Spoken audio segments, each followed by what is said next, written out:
The vast emptiness of space held secrets that most civilizations never understood, but on that particular day, the silence was about to be broken. A massive alien reconnaissance ship drifted silently near Earth's orbital range, its metallic hull gleaming with technologies far beyond human comprehension. Captain Hanul Park sat in the dimly lit Earth Defense Command Center, his eyes fixed on the holographic display tracking the unknown vessel. Something felt different about this encounter. The alien ship wasn't like anything they had seen before. Its design was intricate, almost organic, with curves that seemed to shift and breathe like living tissue. Commander Jaiwo Kim, leading the alien reconnaissance mission, viewed Earth with a mixture of curiosity and contempt. Humans were considered primitive by galactic standards, a species still fighting among themselves, trapped on a single planet, with technologies that seemed laughably basic. The collective had conquered hundreds of civilizations, and humans would be no different. Their initial scan showed a planet in chaos. Political boundaries, technological disparities, and constant conflicts suggested an easy target. What the aliens didn't understand was that these very characteristics made humans unpredictable and dangerous. The first communication came unexpectedly. Instead of a formal diplomatic transmission, it was a burst of complex data streams that initially seemed like random noise. But Sungmin Lee, the diplomatic advisor, recognized something unique. These weren't random signals, they were deliberately complex puzzles designed to test the aliens' communication protocols.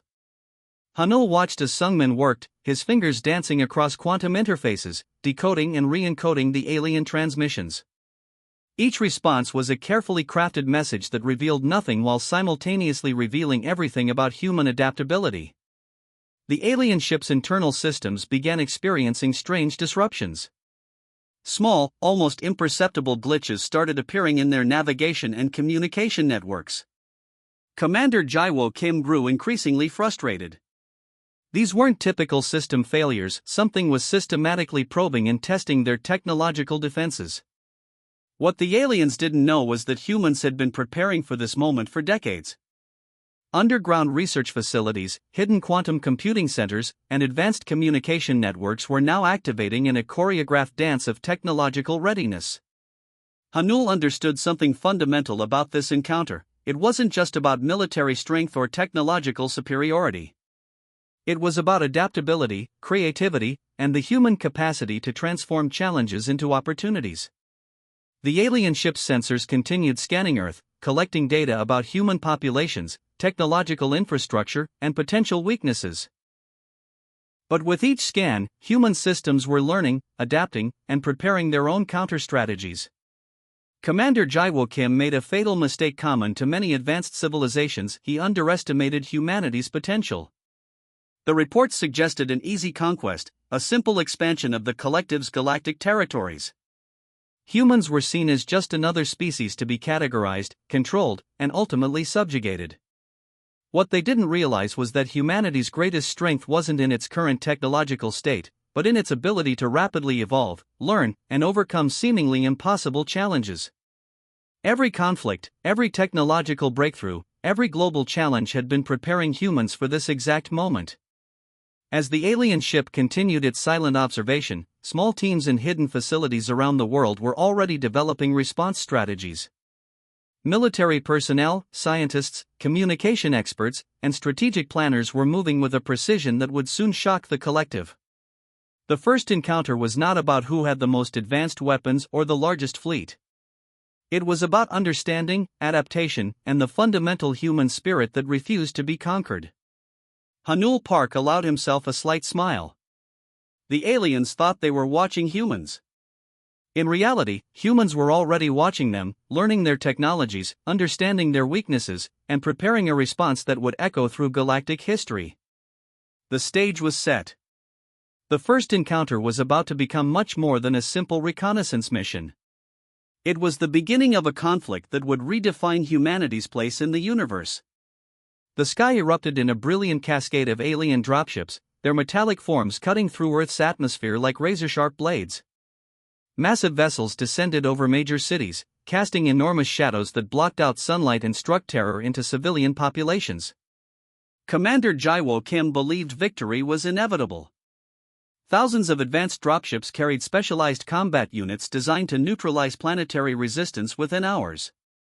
Their technological superiority seemed absolute: energy weapons that could vaporize entire city blocks, quantum shields that could deflect conventional missiles, and neural disruptors capable of paralyzing human communication networks. Hanul Park watched the initial invasion unfold from the underground Earth Defense Command Center. Unlike the panicked global response he anticipated, military and civilian teams moved with calculated precision. Satellite networks redirected, emergency protocols activated, and communication channels transformed into complex defensive mechanisms. In Tokyo, military units quickly repurposed commercial communication towers into electromagnetic pulse generators. Within minutes, they created localized signal disruptions that interfered with alien navigation systems. The dropships, expecting easy technological dominance, suddenly found their advanced guidance systems becoming unreliable. New York became a battlefield of unexpected human creativity. When traditional defense systems proved ineffective against alien energy weapons, city engineers began using massive industrial cooling systems to create thermal interference. The alien weapons, calibrated for specific energy signatures, started malfunctioning in unexpected ways. Hanul understood something the aliens didn't: humans were masters of improvisation. Where other species might collapse under technological superiority, humans saw every challenge as an opportunity for innovation. In Mumbai, a team of young telecommunication engineers discovered a way to hack alien communication frequencies. By introducing complex noise patterns and recursive data loops, they created digital quicksand that trapped and confused alien combat networks. Invasion strategies designed over generations suddenly became useless. Commander Jaiwo Kim's confidence began crumbling. Reports from invasion zones showed increasing resistance, not through superior weaponry, but through unprecedented adaptive strategies. Human units weren't just fighting, they were learning and evolving faster than the collective's invasion algorithms could predict. Military bases around the world transformed into rapid response centers. Drone technologies were immediately reprogrammed, commercial communication satellites became strategic defense platforms, and every available technological resource was weaponized within hours. The aliens had planned for conventional resistance. They anticipated organized military responses, expected predictable defensive strategies. Instead, they encountered a global population that refused to be categorized or controlled. In Seoul, a group of university researchers used experimental quantum communication technologies to create localized energy disruption fields. These fields didn't just defend, they actively destabilized alien weapon systems, turning sophisticated invasion technologies into expensive, smoking debris. Hanul Park watched the real-time invasion maps, seeing something the aliens couldn't comprehend. This wasn't just a planetary defense, it was a species-wide immune response. Every human system, from military installations to private communication networks, was transforming itself into a complex, adaptive defense mechanism. Alien dropships started falling from the sky, not from direct weapon strikes, but from systematic technological failures. Navigation systems collapsed, energy weapons overloaded, and combat units found themselves increasingly isolated and vulnerable. Commander Jaiwo Kim's final transmission was a mixture of confusion and growing terror. The invasion plan, developed over centuries and tested across multiple galactic conquests, was falling apart in hours. Humanity wasn't just resisting. They were teaching the collective a fundamental lesson about technological adaptation and species resilience. As the first wave of invasion collapsed, Hanul Park knew this was just the beginning. The real challenge would be showing the collective that humans were far more than just another planetary conquest. Engineer Young Choi stood in the makeshift laboratory, surrounded by fragments of alien technology recovered from crashed dropships. The room buzzed with an electric tension of possibility, every surface covered with dismantled alien components that seemed to pulse with an otherworldly energy. The first breakthrough came unexpectedly. While analyzing an alien propulsion system fragment, Young noticed subtle quantum fluctuations that traditional human scanning methods had always missed. His team had been working for days without sleep, fueled by a combination of caffeine, determination, and the understanding that humanity's survival depended on their discoveries. Global research centers had transformed overnight. Universities, private laboratories, and military research facilities now worked in an unprecedented unified network. The competition that once defined scientific progress had been replaced by a singular mission: understand and adapt alien technology faster than the collective could respond. In a hidden facility beneath the Himalayan mountains, a group of quantum physicists made a startling discovery. The alien energy systems weren't just advanced, they operated on principles that human scientists had only theorized about. By introducing specific electromagnetic frequencies, they could destabilize and then recreate entire technological networks. Hanul Park received constant updates from research teams around the world. Each report brought new possibilities.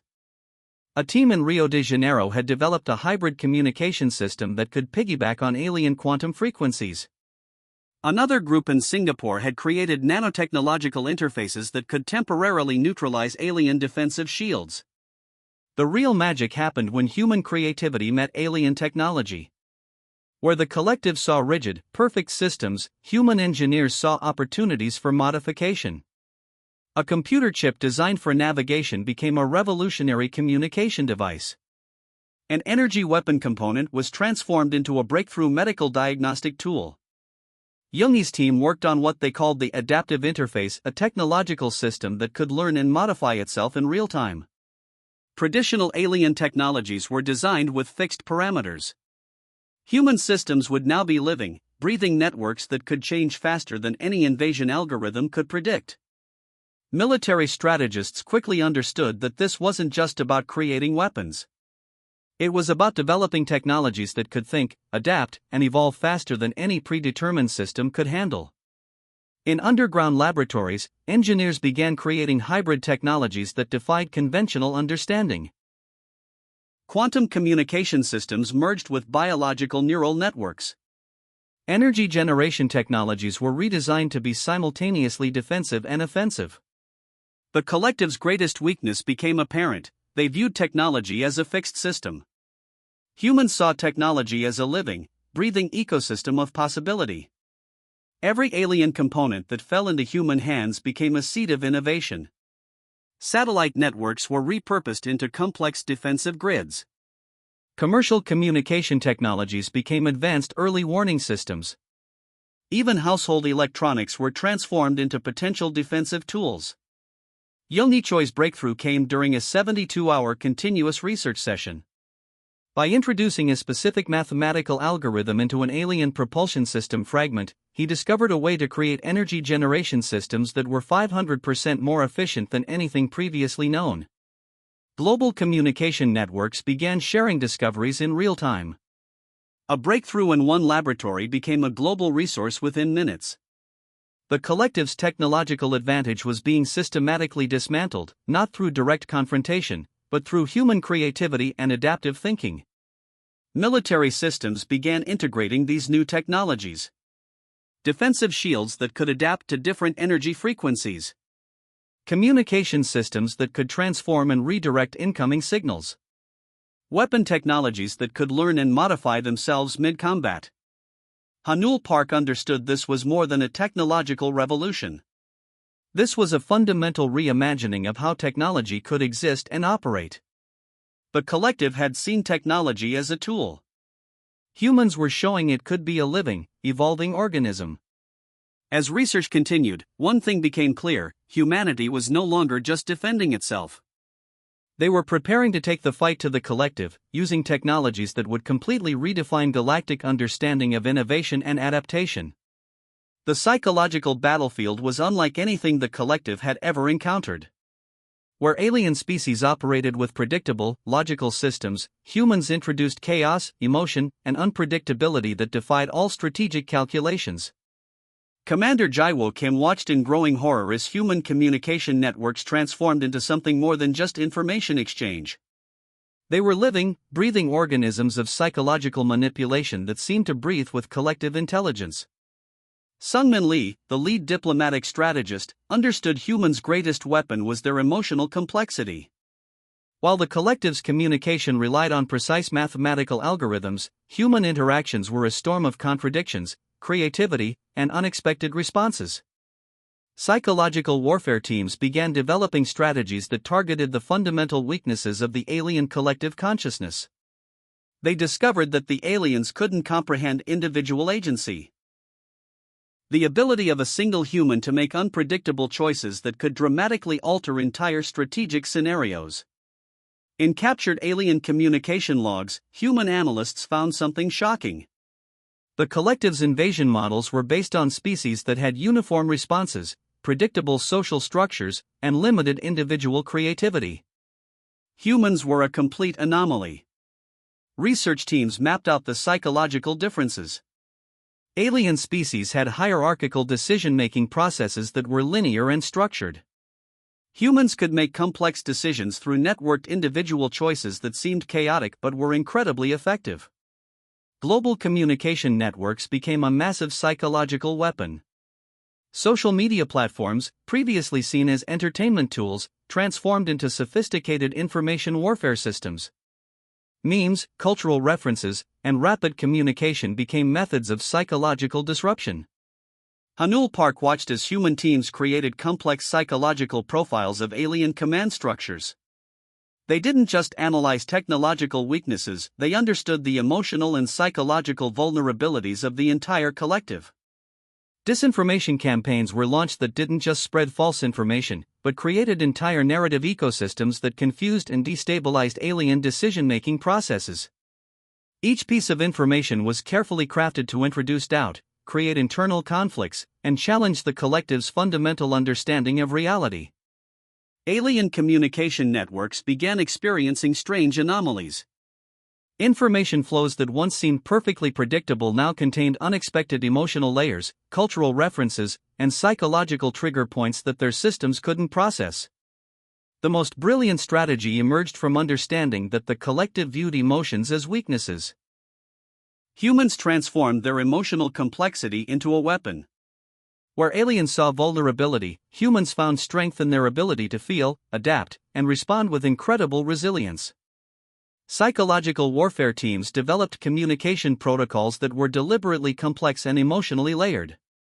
They introduced cultural references, humor, and emotional nuances that completely overwhelmed alien communication algorithms.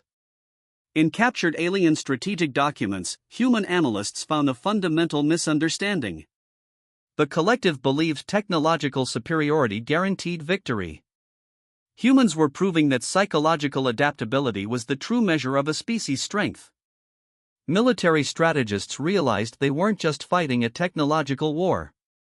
They were challenging an entire galactic understanding of intelligence, communication, and strategic thinking. Social media platforms became battlegrounds of psychological complexity. Each meme, each shared experience, each moment of collective human creativity became a weapon that the collective couldn't comprehend or counter. Hanul Park understood something profound: humans weren't just defending themselves. They were rewriting the fundamental rules of galactic conflict. Emotional complexity, individual agency, and collective creativity were becoming more powerful than any technological weapon. The psychological warfare wasn't about destruction. It was about demonstrating that humanity's greatest strength was its ability to adapt, feel, and respond in ways that defied traditional understanding of intelligence and conflict. As alien communication networks began to collapse under the weight of human psychological complexity, one thing became clear: the collective had fundamentally underestimated the power of human creativity, emotion, and individual agency. The moment of total counteroffensive arrived with a silence more terrifying than any weapon. Hanul Park stood in the central command center, his eyes reflecting the holographic display showing humanity's synchronized global attack strategy. Quantum communication networks, developed during weeks of intense research, now became humanity's primary weapon. Instead of traditional military strikes, humans were launching a multi-dimensional assault that targeted the collective's fundamental technological and psychological infrastructure. Commander Jaiwo Kim watched in growing terror as human systems began systematically dismantling alien communication networks. What seemed like random data bursts were carefully designed quantum signals that penetrated and destabilized alien defensive systems. Global military and scientific teams had transformed every available resource into a weapon. Satellite networks became precision targeting systems. Commercial communication technologies became advanced signal disruption platforms. Even ordinary computer systems were now part of a massive, coordinated attack mechanism. The first wave of counteroffensive didn't involve traditional weapons. Instead, humans introduced complex mathematical algorithms that created cascading failures in alien technological systems. Communication networks collapsed, navigation systems became unreliable, and strategic command structures began to fragment. In orbit around Earth, captured alien technology was now being used against the collective. Hybrid systems developed by engineers like Young Choi could now hijack and redirect entire alien fleet communication channels. What was once an invasion force was now becoming a confused, disorganized collection of isolated units. Psychological warfare teams launched coordinated information campaigns that introduced fundamental doubts into the collective's decision-making processes. Each communication was designed to create internal conflicts, challenge existing belief systems, and destabilize their collective consciousness. Hanul Park understood this wasn't just a military operation. It was a complete reimagining of conflict, a total system disruption that targeted technological, psychological, and communication infrastructures simultaneously. Alien ships began experiencing systematic failures. Navigation systems collapsed, energy weapons overloaded, and communication networks became tangled webs of conflicting information. The precise, mathematically perfect invasion force was now a confused, fragmenting collection of isolated units. Strategic centers across Earth worked with unprecedented coordination. Universities, military installations, research facilities, and even civilian communication networks became part of a massive, living defense mechanism. Each system adapted, learned, and responded faster than any alien algorithm could predict. The counteroffensive moved beyond Earth's immediate space. Human teams began developing technologies that could track and disrupt alien communication networks across multiple star systems. What started as a planetary defense was becoming a galactic statement of human capabilities. Quantum communication interfaces developed by research teams could now introduce deliberate instabilities into alien technological systems. Each signal was a carefully crafted piece of digital warfare that could simultaneously attack and learn from the alien technologies. Commander Jaiwo Kim's final communications became increasingly desperate. The invasion force that was supposed to be a simple planetary conquest was now facing complete systemic collapse. Humanity wasn't just defending, they were demonstrating a level of adaptive intelligence that the collective had never encountered. Global populations watched as humanity transformed from a seemingly fragmented species into a coordinated, adaptive organism. Social media platforms, communication networks, and civilian resources all became part of the counteroffensive. The attack wasn't about destruction. It was about demonstrating humanity's fundamental strength. The ability to adapt, learn, and respond with creativity that defied traditional understanding of conflict and intelligence. As alien systems began to collapse, a clear message emerged: humanity would not be conquered. They would not be categorized, controlled, or subjugated. Hanul Park allowed himself a moment of reflection. This wasn't just a victory.